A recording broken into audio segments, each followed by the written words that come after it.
Senator Bovey. Thank you, Speaker. This question is for the Chair of the Foreign Affairs and International Trade Committee. Senator Beam, in June 2019, the Foreign Affairs and International Trade Committee tabled its report, Cultural Diplomacy at the Front Stage of Canada's Foreign Policy. We rose and there was an election before it was voted on.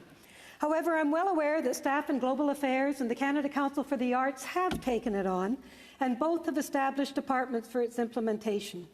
I'm also aware that a year ago the Ministry of Heritage was finishing their report and update on it. I am not aware of anything since.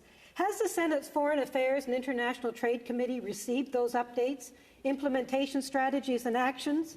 And if not, when are you expecting them?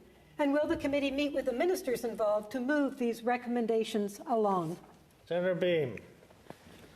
Thank you, Senator Bovey, for the question and indeed for notifying me in advance that you would be asking it. I think I'm among many in this chamber who recognize your devotion and interest in cultural diplomacy and certainly its facility abroad. I know this from my own experience in my previous career, having attempted to practice cultural diplomacy in various postings. I was delighted to participate in the committee study under the leadership of former Chair Senator Andreychuk, which also featured important contributions from yourself. And my interest in particular at that time was to recommend that Canadian Studies programs in particular be reinstated in one form or another. With respect to updates from Global Affairs Canada, Heritage Canada, and/or the Canadian Council for the Arts that you mentioned in your question, the committee has yet to receive any formal notifications and is currently not expecting any. However, as chair, I did receive some assurances that work was underway from discussions between deputy ministers on the margins of the Frankfurt Book Fair in October 2021, where Canada was the guest of honor. I suspect the pandemic has slowed things down in many departments, as it has for our own committee and others being reduced to one meeting per week.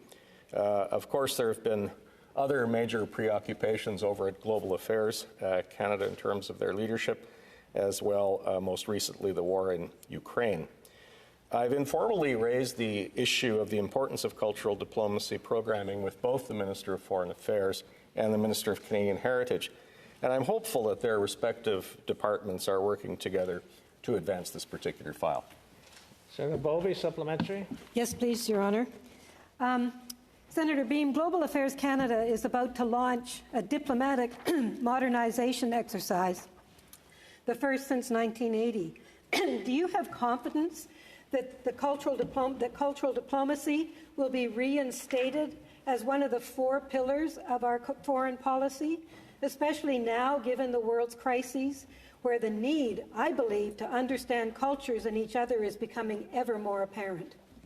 Senator Beam.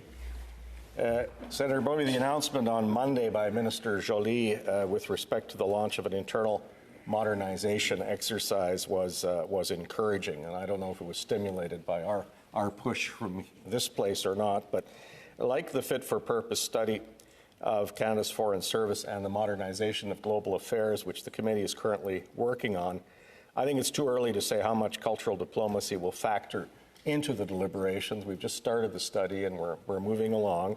And for Global Affairs Canada's own review specifically, I just wanted to point out that from what I have seen, that much of its focus would be on internal processes such as hiring and staffing.